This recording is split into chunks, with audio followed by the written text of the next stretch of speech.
가서 소론 없이 바로 본론으로 그렇게 들어가도록 하겠습니다. 오늘 본문은 6일간의 천지 창조 가운데 하나님이 넷째 날에 하셨던 창조 사역에 관한 말씀이 기록되어 있습니다. 하나님은 넷째 날에 하늘의 궁창의 광명체들, 즉 해와 달과 별을 만들어서 땅을 비추게 하시고 또 그것들로 낮과 밤을 주관하게 하셨다, 그렇게 말씀합니다. 그래서 오늘은 하나님께서 넷째 날에 만드신 해와 달과 별의 이 창조 사역이 오늘 우리에게 주는 영적인 의미가 무엇인지를 우리가 함께 살펴보므로 우리가 은혜를 좀 나누려고 합니다.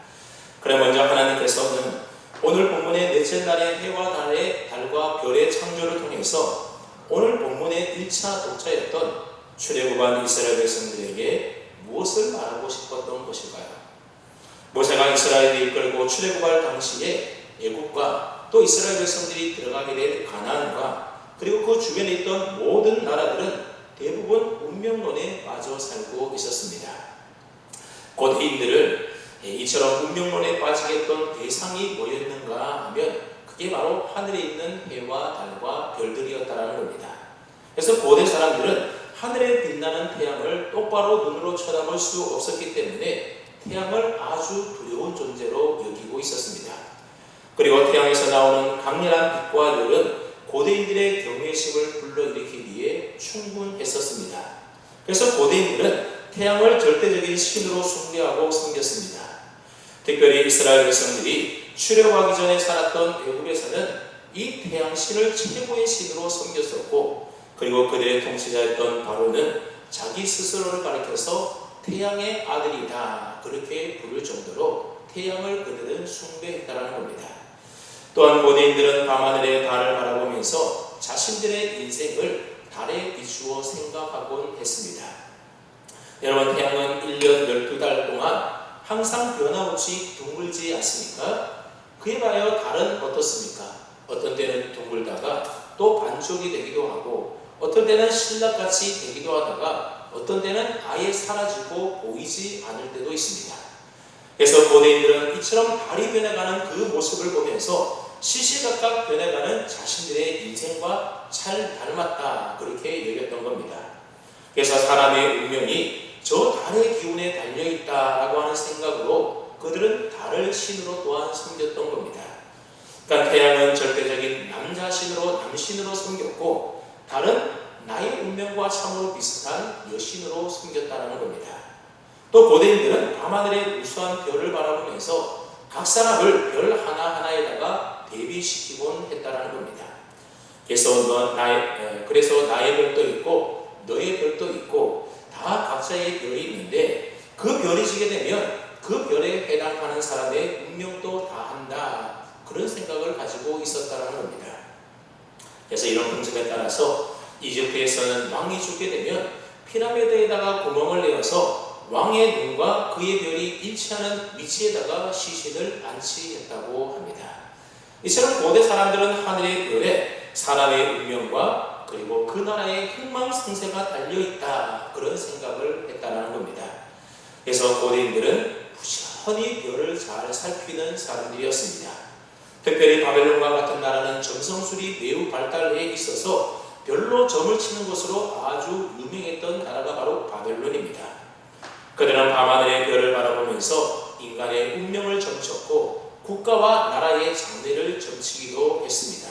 여러분, 우리가 잘 알고 있는 동방박사들도 다 별을 연구하던 점술가였다라고 하는 겁니다.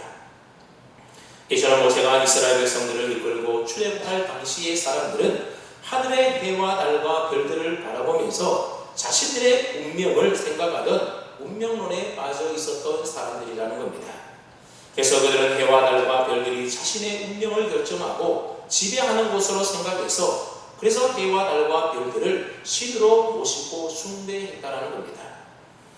그런데 하나님은 모세를 통하여 하늘의 해와 달과 별을 섬기며 운명론에 빠져 있었던 그 애굽 땅에서 이스라엘 백성들을 건져내었다라고 하는 겁니다. 그리고 가나안 땅에 들어가기 전에 하나님은 모세를 통하여 창세기 말씀을 주시면서 태초에 하나님이 천지를 창조하신 것이나 그리고 넷째 날에 애굽 사람들이 절대적인 신으로 섬겼던 태양도 하나님이 지으신 피조물에 불과한 것이다. 그 당시 모든 사람들이 자신의 운명이 달려있다고 믿고 있었던 밤하늘의 달과 별들도 다 하나님이 넷째 날에 만드신 피조물에 불과하다는 사실을 하나님은 이처럼 모세를 통하여 분명하게 이스라엘 백성들에게 지금 가르쳐주고 계시는 겁니다.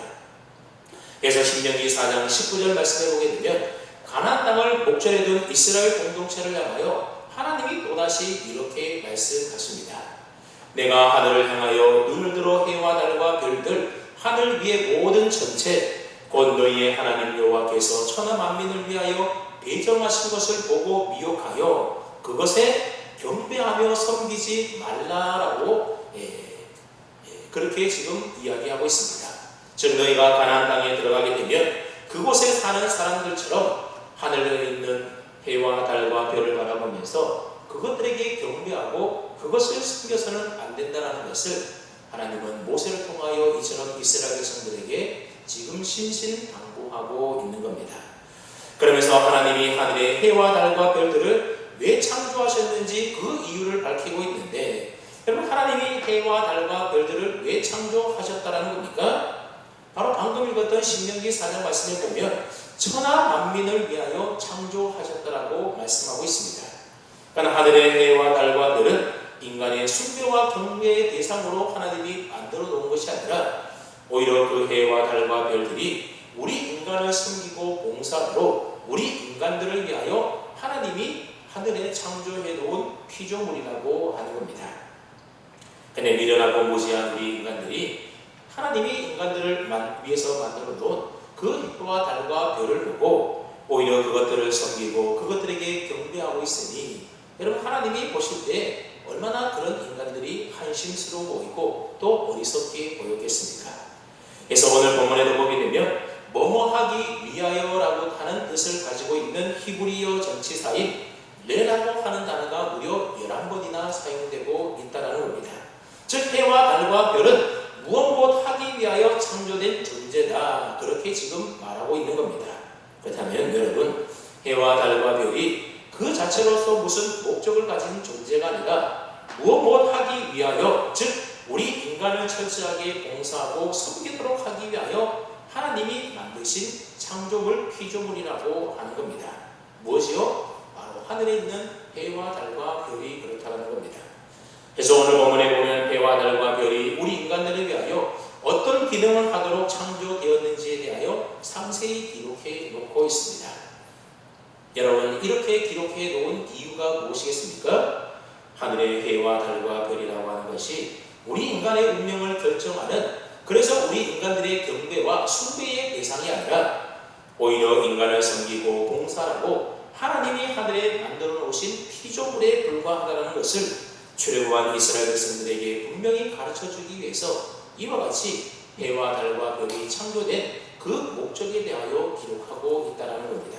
그래서 오늘 본문에 보면 해를 가리켜서 해라 말하지 않고 뭐라고 기록해 놓았습니까? 큰 광명체다, 그렇게 기록해 놓았습니다.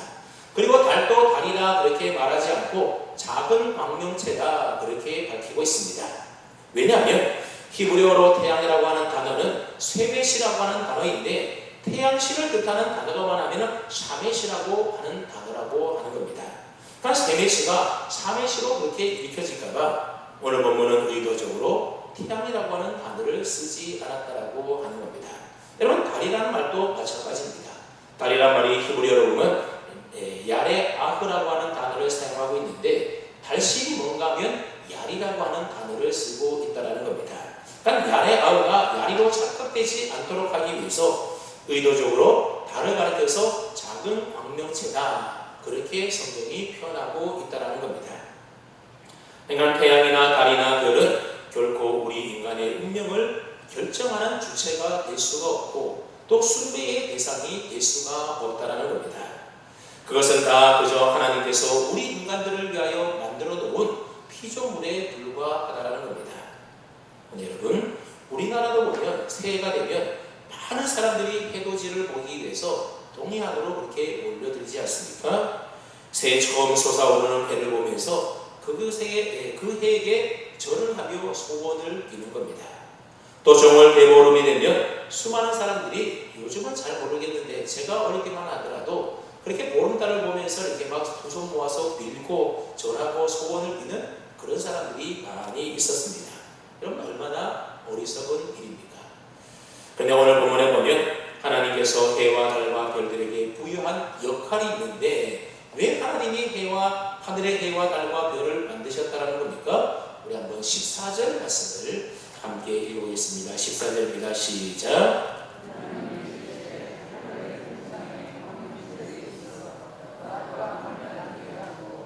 그것들로 징조와 계절과 날과 해를 이루게 하라. 아멘. 여러분 이 말씀을 보면 하나님께서는 해와 달과 별들로 징조와 계절과 날과 해를 이루게 하라 그렇게 말씀하셨다라는 겁니다. 이게 바로 해와 달과 별을 지은 목적이라는 겁니다. 그래서 해와 달과 별을 통하여 사람이 사는 지구에 낮과 밤이 생겨서 하루라고 하는 시간 개념이 그래서 생겨나게 된 겁니다. 또 달이 생겨서 지구 주위를 돌면서 달이 커졌다 작아졌다 하면서 한 달이라고 하는 여러분 개월이 생기지 않았습니까? 그리고 태양이 지구를 한 바퀴 돌아오는 시간을 1년이라고 하는 시간의 단위로 설정해서 1년이라고 하는 시간이 또 생겨나게 되었습니다. 그래서 매일 하루 24시간을 주기로 밤낮이 바뀌게 되고 1년에 12달이라고 하는 개월이 생겨나게 되었고 1년 365일을 주기로 봄, 여름, 가을, 겨울이 한 바퀴 돌아오는 1년이 생기게 된 것입니다. 이러한 시간과 계절과 주기가 바뀌지 않고 늘 일정하다는 것은 무엇을 의미하겠습니까? 해와 달과 별들도 하나님이 만드신 질서와 자연 법칙에 따라서 지금도 움직여지고 있는 피조물이기 때문에 계절과 주기가 바뀌지 않고 늘 일정하게 그렇게 움직이고 있는 겁니다. 그래서 오늘 본문에도 보면 하나님께서 그것들로 징조와 계절과 날과 해를 이루게 하라, 땅을 비추게 하라 하셨으니 그대로 되었다 그렇게 말씀하고 있습니다. 하나님께서 해와 달과 별에게 이렇게 하라고 그들에게 임무를 부여했더니 그대로 이루어지게 되었다는 겁니다. 여러분 이처럼 지금도 해와 달과 별들은 하나님이 그들에게 부여하신 고유한 임무를 우리 인간들을 위하여 그대로 충실하게 잘 수행하고 있다고 하는 겁니다. 해와 달과 별이 하나님이 주신 그 목적에 따라 우리 인간들을 위하여 이처럼 쉬지 않고 일하고 있기 때문에 이렇게 우리 인간들이 이 땅에 안전하고 평안하게 잘 살아가고 있다고 하는 겁니다. 그럼 만약에 하나님께서 해를 만드신 그 목적대로 해가 움직여지지 않는다면 어떻겠습니까? 그래서 해가 지구에서 점점 더 막 멀어져 간다고 하면 어떻게 되겠습니까? 이 땅에 사는 우리 인간들이 살 수가 없게 되는 겁니다. 하나님이 지신 목적에 따라 해와 달과 별이 그대로 움직이고 또 그렇게 작동하고 지금도 작동하고 있기 때문에 이처럼 우리 인간들이 안전하게 평안하게 이 땅에서 잘 살아가고 있는 겁니다. 또 16절 17절 말씀해 보게 되면 하나님께서 큰 광명체인 태양으로 하여금 낮을 주관하게 하셨고 그리고 작은 광명체인 달로 하여금 밤을 주관하게 하셨고 그리고 별들로 하여금 땅을 비추게 하셨다라고 하는 말씀이 나옵니다. 여기서 보면 주관하다라고 하는 말이 나오는데 이 말이 무슨 뜻인가 하면 자기 임무를 다하다라는 뜻을 가지고 있습니다. 여러분 낮을 주관하는 태양의 크기가 어느 정도 되시는지 아십니까? 지구의 109배가 된다고 합니다. 그러니까 지구 109개가 이렇게 모아놓은 크기만큼이 태양의 크기라고 하는 겁니다. 그리고 지구로부터 태양의 거리가 어느 정도 되는가 하면 1억 5천만 킬로미터 정도 떨어져 있는데 지구에서 달까지 거리에 약 420배 정도의 거리에 태양과 지구와의 거리가 있다는 겁니다. 그리고 태양에서 나오는 열과 빛은 수소 원자가 헬륨 원자로 변할 때 나오는 핵융합 에너지인데 수십만 개의 수소 폭탄과 맞먹는 엄청난 에너지가 태양으로부터 나오게 된다는 겁니다. 만약 태양이 지금 크기보다도 조금 더 크다든지 아니면 지구와 태양의 거리가 조금 더 가깝든지 그러면 또 멀거나 하면 여러분 지구에 사람이 살 수가 없게 되는 겁니다. 여러분 적도지방은 극지방보다도 태양에 조금 더 가깝지 않습니까? 어떻게 보면 지구의 반지름 길이만큼 태양에 좀 더 가까운 것입니다. 그런데 적도지방은 1년 내내 더운 여름이지 않습니까? 그에 반하여 남극이나 북극과 같은 극지방은 적도보다도 태양의 지구의 반지름 정도 좀 더 멀리 태양으로부터 떨어져 있습니다. 태양으로부터 조금 더 멀리 떨어져 있으니까 어떻습니까? 1년 내내 추운, 그래서 사람이 살기 어려운 겨울이지 않습니까? 그리고 우리나라처럼 온대 지방의 경우에는 봄, 여름, 가을, 겨울 4계절이 있지 않습니까? 여러분, 우리가 사는 온대 지방에는 왜 4계절이 있는지 아십니까? 그래서 우리가 예전에 과학 시간에 배웠던 것처럼 지구의 자전축이 23.44도 기울여져 있기 때문에 그렇습니다. 그래서 계절에 따라서 태양과 조금 더 가깝게 되면 여름이 되는 거고, 또 태양과 좀 더 가장 멀어지게 되면 겨울이 되는 것이고, 그 중간이 봄과 가을이라고 하는 겁니다. 하나님께서 이처럼 태양을 만드실 때에 그냥 아무렇게나 막 만들어 놓은 것이 아니라 사람이 살기에 가장 적합한 크기로 만들어 놓으셨고, 그리고 태양과 지구와의 거리도 가장 적당한 위치에다가 알맞게 그렇게 놓으셨다는 것을 우리가 알 수가 있습니다. 이처럼 태양은 엄청난 열과 빛을 내면서 천하 만민을 섬기라고 우리 인간들을 위해서 하나님의 창조 목적과 뜻을 온전히 순종하면서 지금도 태양은 자신의 임무를 묵묵히 다하고 있는 것입니다. 여러분도 밤을 주관하는 달은 어떻습니까? 왜 하나님께서 달을 만들어 놓으신 것이겠습니까? 그럼 만약 달이 없다고 한다면 지구에 어떤 영향을 미치겠습니까? 달의 존재의 이유는 지구의 중력을 유지시키기 위해서는 달이 꼭 필요하다는 겁니다. 달의 중력이 지구를 안정적으로 당기고 있기 때문에 지구가 자전하는 데 아무런 문제가 없다라고 하는 겁니다. 만약 달이 없다고 한다면 지구 자전축에 문제가 생겨나서 마치 쓰러지기 직전의 팽이처럼 지구는 이리저리 요동치게 된다라고 하는 겁니다. 그렇게 되면 극심한 기후변화로 인하여 지구가 몸살을 앓게 되고 사람이 살 수 없는 환경으로 변하고 한다는 겁니다.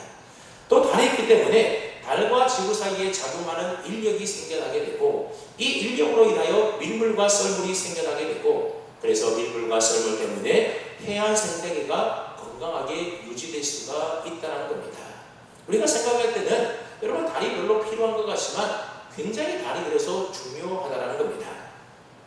그리고 밤의 달빛은 그리 밝지 않으니까 밤의 달빛이 무슨 그런 도움이 되겠나 싶지만, 그러나 과학자들의 연구에 따르게 되면 많은 야행성 동물들은 다 달빛에 의지해서 살아간다라고 하는 겁니다. 또한 우주의 수많은 별들도 사람들이나 동물들이 캄캄한 밤에 길과 목적지를 찾는데 큰 도움을 준다라고 합니다.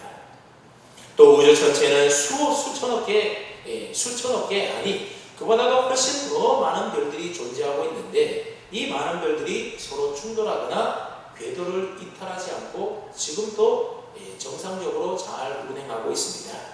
여러분, 만약 지구라든지 아니면 우주에 있는 그 많은 별들이 궤도를 이탈하면 어떤 현상이 일어나겠습니까? 아마 우주가 폭발하고 살 수가 없을 겁니다. 그런데 하나님이 지으신 이 우주는 결코 충돌하는 법이 없도록 하나님이 지으셨다고 하는 겁니다. 그리고 예전에 말씀드렸던 것처럼 하나님이 만드신 이 우주의 크기라고 하는 것은 우리 인간이 상상할 수 없는 너무나도 크고 광대하고 넓은 우주라는 겁니다. 그런데 여러분, 그 광대한 우주를 누가 만드셨다는 겁니까? 하나님이 말씀으로 창조하시고 만드셨다는 겁니다. 그런데 그렇게 어마어마한 우주를 말씀 한마디로 창조하신 그 하나님이 얼마나 크고 위대하신 분인지 여러분 우리가 나름대로 짐작해 볼 수가 있지 않겠습니까? 그리고 그 하나님께서 바로 저와 여러분들을 지극히 사랑해 주시는 우리의 아버지 되시는 하나님이라고 성경은 우리에게 말씀해 주고 있습니다. 그 하나님 아버지께서 자녀된 우리들을 위해서 이 커다란 우주를 만드시고 하늘의 해와 달과 별들을 만들어 주셨다고 하는 겁니다. 그러면 오늘 사는 우리는 하나님이 넷째 날 만드신 하늘에 있는 해와 달과 별들을 바라보면서 우리는 무엇을 생각해야 되고 무엇을 깨닫고 또 무엇을 우리가 교훈받아야 하겠습니까? 오늘 시간 관계상 두 가지만 살펴보겠는데, 첫째로는 우리는 하늘의 해를 바라보면서 일반 음총 속에 숨겨져 있는 하나님의 빛, 하나님의 은혜를 바라볼 수 있어야 한다는 겁니다. 여러분, 우리가 이미 배웠던 것처럼 하나님은 창조의 첫째 날에 무엇을 만드셨습니까? 빛을 빛이 있으라 해서 빛을 만드셨습니다. 그리고 오늘 네 번째 날에는 하나님이 또 무엇을 만들었습니까? 하늘의 해를 만들었습니다. 그렇다면 첫째 날에 만든 빛과 그리고 오늘 네 번째 날에 만든 해의 빛은 어떤 차이가 있는 것이겠습니까? 첫째 날에 만든 빛은 태양빛이 아니라는 것은 분명해 보입니다. 그렇다면 첫째 날에 만든 빛은 무슨 빛입니까? 그 빛은 태양이 있기 이전부터 있었던, 그래서 아무도 본 사람이 없는 아주 특별한 초자연적인 빛이라고 하는 겁니다. 그에 반하여 태양빛은 어떤 빛입니까? 앞에서 잠깐 언급했던 것처럼 핵융합을 통하여 빛과 열을 내는 자연적인 빛이라고 하는 겁니다.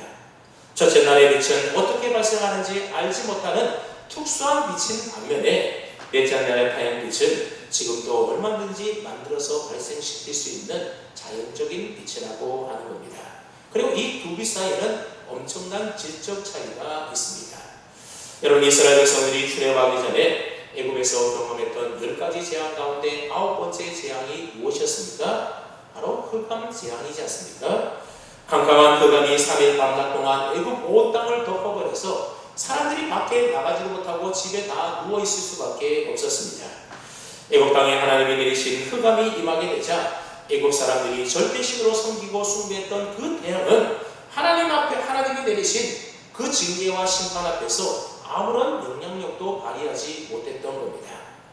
그래서 애굽 사람에게 아무런 구원의 여망을 안겨다 주지 못했습니다. 그러나 이스라엘 백성들이 거주했던 땅은 어떠했다라고 말을 합니까? 빛이 있었다 말하고 있습니다. 근데 그때의 그 빛은 태양빛이 아님이 분명합니다. 태양도 빛을 잃어서 온 세상이 흑암으로 뒤덮여서 한치 앞을 볼 수 없었는데, 하지만 이스라엘이 거주하는 그 땅에는 빛이 있었다라고 하는 겁니다. 그때 그 빛은 설명할 수 없는 초자연적인 하나님의 빛, 첫 번째 날에 창조되었던 그 빛과 같은 빛이었습니다. 여러분, 이 빛이 바로 첫째 날부터 셋째 날까지 해가 창조되기 전까지의 낮과 밤을 주관했던 초자연적인 하나님의 빛입니다.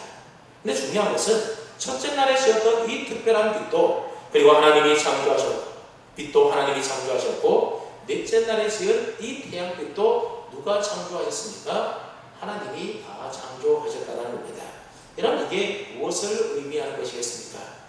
하나님께서 첫째 날에 특별한 은총으로 주신 초자연적인 빛을 네 번째 날에 자연의 빛인 태양의 빛으로 이제는 대체해 주셨다라고 하는 겁니다. 여러분, 첫째 날의 빛이 특별 은총이라고 한다면 이 네 번째 날의 태양빛은 일반 은총이라고 그렇게 표현할 수가 있습니다. 여기에 바로 아주 중요한 영적 메시지가 있습니다. 여러분, 한번 잘 들어보시기를 바랍니다. 여러분, 출애굽한 이스라엘 백성들이 광야 40년 동안 먹었던 음식이 무엇이었습니까? 하늘에서 내린 만나를 그들이 먹고 살았습니다. 그렇다면 만나라고 하는 것은 일반적인 양식입니까? 아니면 특별한 양식입니까? 광야 생활을 했던 이스라엘 백성들 외에는 어느 누구도 경험해보거나 먹어보지 못했던, 하나님이 그들에게 특별히 내주셨던, 특별 은총으로 주셨던 아주 초자연적인 양식이었다라고 하는 겁니다. 그런데 이 만나가 그럼 100년, 200년, 300년 계속해서 이스라엘 백성들에게 내렸습니까? 그렇지가 않다라는 겁니다. 그들이 광야를 벗어나서 가나안 땅에 들어가자마자 그동안 특별한 은총으로 날마다 이스라엘 백성들에게 주어졌던 그 만나가 그치게 되었다라는 겁니다. 그때부터 그들은 가나안 땅의 사람들과 똑같이 땅에 씨를 뿌리고 땀 흘려 농사를 지어서 얻는 열매와 곡식을 먹고 살아야 했습니다. 이렇게 먹고 사는 것은 이스라엘 백성들에게만 주어진 특별한 은총이 아니라 누구에게나 주어지는 가나안 사람들에게도 주어지는 일반 은총이었다라고 하는 겁니다.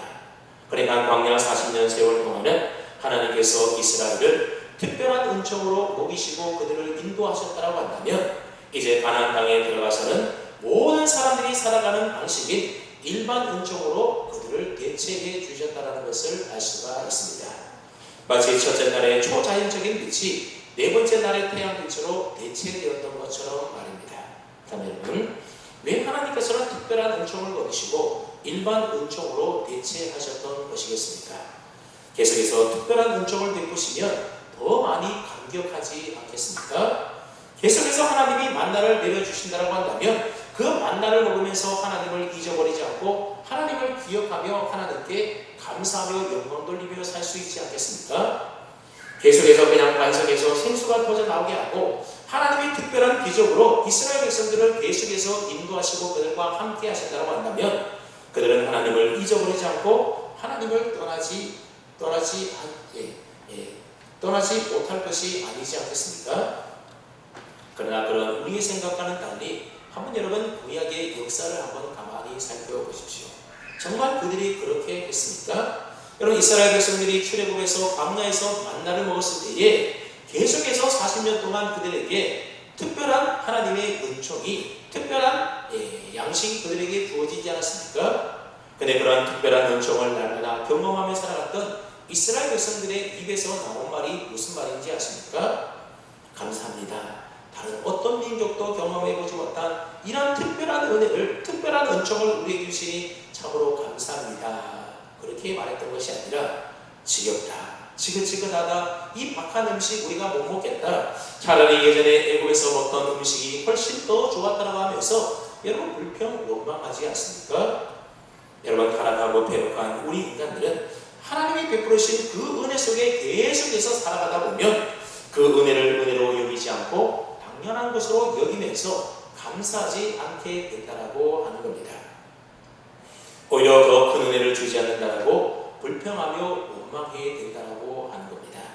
그래서 하나님은 이러한 인간의 교만을 아시고 특별한 은총만으로 인간을 대해주지 않는다라는 겁니다. 때가 되면 특별한 은총을 무엇으로 바꿔주신다고요? 모든 사람들이 평범한 일상 가운데서 매일매일 접하며 살아갈 수 있는 일반적인 은총으로 바꾸어서 그 일반적인 은총 속에서도 하나님을 바라보고 하나님의 은혜에 감사하는지 저와 여러분들의 믿음을 하나님이 저울에 달아보시고 우리의 겸손을 시험해 보신다라고 하는 겁니다. 그래서 하나님은 특별한 은총을 거두시고 일반적인 은총으로 대체하신 이후에 그 일반적인 은총 뒤에 숨어서 당신을 은닉시키시고 우리 인간의 반응을 지금도 살펴보고 계신다라고 하는 겁니다. 그래서 우리의 믿음을 달아보시고 우리의 믿음을 시험하고 계십니다. 여러분 이때에 이 시험이 참으로 중요한 시험이라는 것을 우리가 알아야 됩니다. 근데 여러분 이스라엘 백성들은 번번이 이 시험에서 실패하는 모습을 우리가 볼 수가 있습니다. 사실 이스라엘 백성들이 하나님의 특별한 은총 속에서 인도함을 받았던 그 광야 40년 세월보다도 오히려 가나안 땅에 들어갔을 때에 하나님 앞에 더 많이 엎드려야 됐고 더 많이 기도해야 됐고 하나님을 더 많이 찾아야 할 때가 언제였다라는 겁니까? 특별한 은총이 바로 일반적인 은총으로 대체되게 된 가나안 땅에 들어갔을 때에 그들이 더 하나님을 찾고 하나님의 은혜에 감사하며 살아야 했다는 겁니다. 왜냐하면 일반 은총으로 대체된 가나안 땅에서는 하나님이 잘 보이지 않기 때문에 그렇습니다.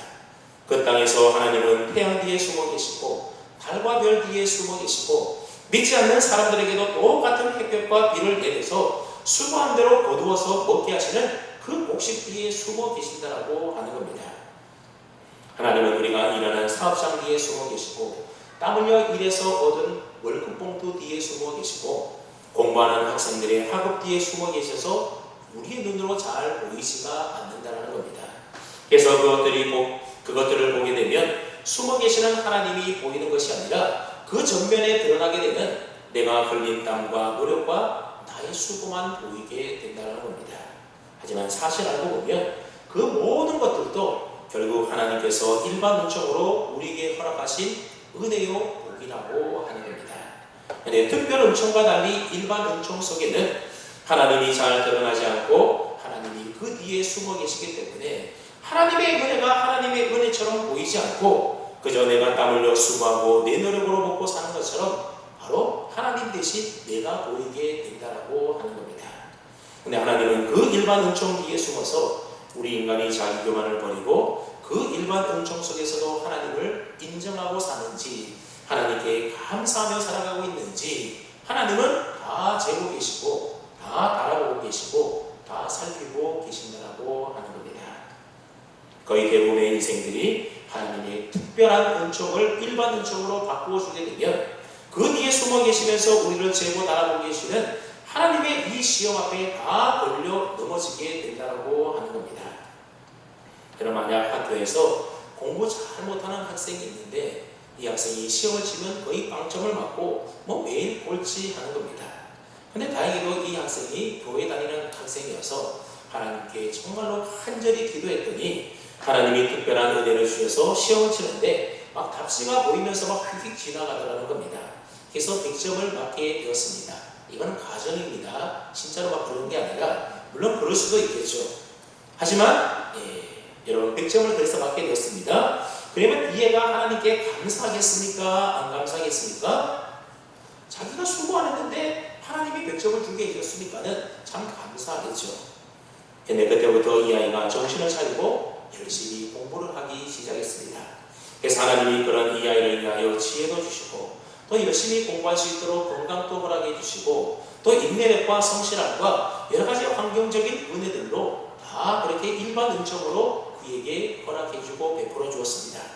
그래서 매일 밤샘을 하고 교과서를 달달 외우고 몇 번씩 반복하고 암기해서 코피 터지며 공부를 했더니 그 다음에 시험을 봤는데 또 만점을 맞았습니다. 그랬더니 이번에는 이 아이가 하나님께 감사하지 않고 그 모든 영광을 누구에게 돌리더라는 겁니까? 자기에게 돌리더라는 겁니다. 왜 그렇겠습니까? 친구들이 잠잘 때 밤샘하고 코피 터져가면서 얻은 그 모든 감격적인 만점의 영광이 하나님의 은혜로 된 것이 아니라 다 자기의 땀과 노력과 수고의 결과로 얻은 것이라고 생각했기 때문에 그런 겁니다. 여러분, 우리가 일반 은총을 받게 되면 그 속에 하나님의 은혜가 보이지 않고 나의 수고와 내가 땀 흘린 내가 뭔가 했는 자꾸만 나만 보이게 된다라고 하는 겁니다. 근데 하나님은 그 속에서 뭘 보고 계신다고요? 그런 일반적인 은총 속에서도 하나님께 감사하는지 하나님을 인정하고 하나님을 찾는지 하나님은 달아보시고 재고 계신다고 하는 겁니다. 여러분, 사실 하나님이 이 아이에게 지혜와 건강과 성실함을 다 은혜로 주시지 않았습니까? 근데 그 하나님의 일반 은총이 자기의 수고와 노력에 묻혀서 하나님이 보이지 않게 되었던 겁니다. 하지만 여러분, 이때 우리가 깨달아야 될 것은 바로 이 순간이 하나님이 나를 시험하시고 나를 달아보는 순간이라고 하는 겁니다. 요즘 청년들 직장 구하기가 참으로 힘든데 어떤 청년이 취직시험을 치고 면접을 보는데 계속해서 떨어지는 겁니다. 그런데 계속해서 취업 준비를 하다 보니 어느 순간이 되었는데 점점 시험 치는 요령도 생기게 되고 자기소개서는 노하우도 생기게 되고 또 면접 보는 경력이 쌓이게 되면서 드디어 어느 날 합격을 하게 되었습니다. 여러분, 바로 이때가 하나님의 은총 뒤에서 숨어서 우리를 바라보시고 지켜보시는 때가 바로 이때라고 하는 겁니다. 근데 많은 젊은이들이 입술로는 하나님께 감사한다 그렇게 말할지는 모르지만 사실 그 마음속에는 어떤 마음들이 있는가 하면 자신의 공부하는 요령과 자신의 자기 소개서 쓰는 방식을 터득한 노하우와 그리고 면접할 때 어떻게 해야 되는지 이런 것들, 즉 자기가 잘해서 취업이 된 것으로 많이들 생각하게 된다는 겁니다. 여러분, 우리가 하나님께 드리는 11조와 헌금도 마찬가지지 않습니까? 내가 땀 흘려 열심히 수고하고 일해서 번 돈이라고 생각을 하고 하나님의 은혜라고 생각하지 않기 때문에 우리가 하나님께 드리는 것이 어렵고 또 아까워하게 된다는 겁니다. 모든 것이 하나님이 내게 주신 값없이 주신 은혜라고 한다면 여러분, 하나님 앞에 어찌 감사하지 않을 수가 있겠습니까? 내가 열심히 일해서 본 결과라고 생각을 하면 할수록 하나님의 은혜는 보이지 않고 나의 수고와 노력만 보인다라고 하는 겁니다. 하지만 사실은 이 모든 것들에는 다 하나님의 은혜가 있었던 하나님의 일반 은총이고 그 일반 은총 뒤에 하나님은 숨어 계셔서 우리 인생을 재보시고 바라보시고 시험하고 계신다는 사실을 우리가 잊지 말고 꼭 기억해야 하는 겁니다. 그럼 여러분, 첫째 날의 특별한 빛이 넷째 날의 일반적인 자연적인 태양빛으로 대체되었음에도 불구하고 하나님은 하늘의 그 태양을 보면서 우리에게 무엇을 보라고 이야기하는 것입니까? 그 태양을 만드신 창조주 하나님을 바라보고 그 태양을 통해서 우리에게 부어주시는 일반 은총 뒤에 계셔서 우리의 믿음을 달아보시는 하나님을 잊지 말고 기억하며 살아라고 우리에게 이 말씀을 해주고 있는 겁니다. 그러면 우리의 삶이 하나님의 일반 은총 가운데 잘되고 형통하며 살아갈 그때에 나의 수고와 땀과 노력을 바라보고 의지하지 마시고 그 모든 일 가운데 은혜를 베풀어 주신 그 하나님의 은혜를 기억하며 하나님 앞에 감사할 수 있기를 바랍니다. 그래서 사업이 잘 되고 성적이 잘 나오고 자식들이 잘 되고 모든 일들이 우리의 계획과 수고한 결과물들로 열매가 우리에게 주어질 그때에 하나님이 우리의 믿음을 달아보시고 그때가 바로 하나님이 우리의 믿음을 달아보시는 때라고 하는 사실을 아시고 그때 우리는 하나님을 하나님에게 인정하며 감사할 수 있는 저와 되시기를 바랍니다. 바로 이러한 사실을 우리는 하늘에 떠있는 태양을 바라보면서 깨달을 수 있어야 한다는 겁니다. 왜냐하면 첫째 날의 특수한 빛을 넷째 날의 태양 빛으로 다시 말하면 특별한 은총을 일반적인 은총으로 대체해 주셨다고 하는 사실을 저 하늘에 빛나는 태양이 오늘 본문의 넷째 날 창조 사역을 통하여 우리에게 교훈하고 가르쳐주고 있기 때문에 그런 것입니다. 두 번째로 하나님이 넷째 날 만드신 밤하늘에 빛나는 달과 별을 바라보면서 우리는 또 무엇을 생각하고 무엇을 깨달아야 하겠습니까? 우리는 밤하늘의 달과 별을 바라보면서 어둠과 고난의 인생 가운데서도 우리를 다스리시고 통치하시고 인도하시는 그 하나님의 은혜의 손길을 잊지 말고 기억하며 감사와 찬송으로 하나님께 영광을 돌려야 한다는 겁니다. 여러분, 밤이라고 하는 시간은 빛이 없는 어둠의 시간이 밤이지 않습니까? 이것을 영적으로 본다면 마치 하나님께서 계시지 않는 것 같고 하나님이 도우시지 않는 것 같고 그래서 하나님의 구원의 빛이 우리에게서 사라지고 없는 바로 그런 때를 가리켜서 우리는 영적인 밤이다 그렇게 말을 하는 것입니다. 그래서 깜깜한 밤은 하나님의 밝은 빛이 전혀 비치지 않는 어둠이 지배하는 시간이라는 겁니다. 그러니까 오늘 본문에 보게 되면 하나님은 그런 어둠이 지배하는 캄캄한 밤에도 땅을 비추도록 뭘로 밤을 주관하게 하셨다라고 말합니까? 작은 광명체로 밤을 주관하게 하셨다. 그래서 땅을 비추게 하셨다라고 말하고 있습니다.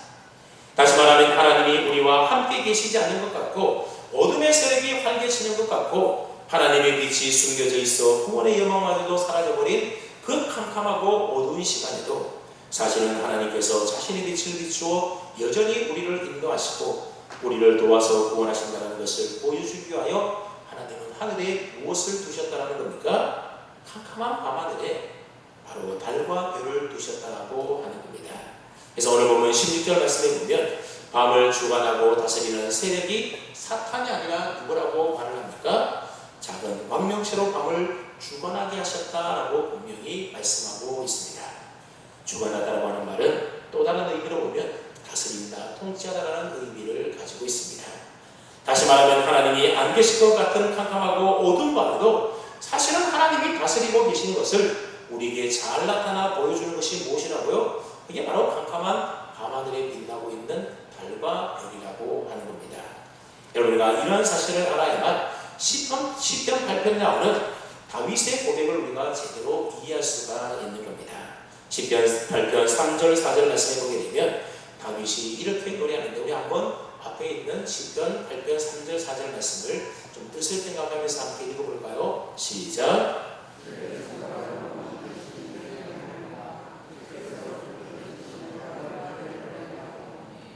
사람이 무엇이기에 주께서 그를 생각하시며 인자가 무엇이기에 주께서 그를 돌보시니까. 아멘. 지금 다윗이 눈을 들어 하나님께서 그 손가락으로 만드신 밤하늘의 달과 별을 보고 있다 말하고 있습니다. 근데 그 달과 별을 보면서 참 아름답고 멋있다 그렇게 말한 것이 아니라 다윗은 무엇이라고 고백을 하고 있습니까? 하나님, 도대체 내가 누구이고 내가 무엇이기에 주께서 나를 이토록 생각하시고 나를 이처럼 돌보고 계십니까? 그렇게 고백하고 있다는 겁니다. 여러분, 지금 다윗은 캄캄한 밤하늘을 보고 있지 않습니까? 근데 그 밤이라고 하는 것은 시간적으로 캄캄한 어두운 밤을 이야기하는 것뿐만이 아니라 그 당시 다윗이 처해있던 상황을 또한 표현하는 의미의 말이라고 하는 겁니다.